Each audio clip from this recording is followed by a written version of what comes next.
ভাবলাম আজকে মানুষ হই, গেমে ঢুকে ভালো ছেলে হয়ে থাকবো। সোশ্যাল স্টার্ট দিলাম। ঢুকেই দেখি ও মা, এখানে তো কপাত কপাতই চলছে।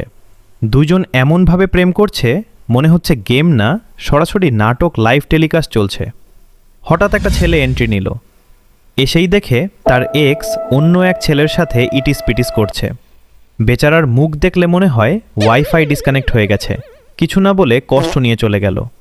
আর আমি এক কোনায় বসে পপকর্ন ছাড়া ড্রামা দেখছি। মনে মনে ভাবছি এইসব কারণেই হয়তো আমার এখনো ডু নাই। ভাবলাম না, এখানে আর থাকা ঠিক না। একটু সাইডে গেলাম। ও মা, এখানেও সেম সিন। এই গরমে এরা প্রেম করে কিভাবে? এদের কি বাড়িতে কেউ নাই নাকি? আত্মীয় স্বজন কল দেয় না? তারপর ভাবলাম চলো সাগর পাড়ে যাই, একটু শান্তি পাবো গিয়েই। দেখি একটা পরী দাঁড়িয়ে আছে মনে হয়, তার আশেকের জন্য অপেক্ষা করছে।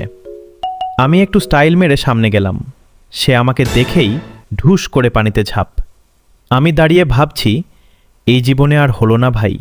গেমেও রিজেক্ট, রিয়াল লাইফ তো অনেক দূর। শেষে কনক্লুশন, গেম খেলতে ঢুকি আর বের হই সিঙ্গেল হয়েই। লাভ স্টোরি না, শুধু সাইড ক্যারেক্টার হয়ে থাকি।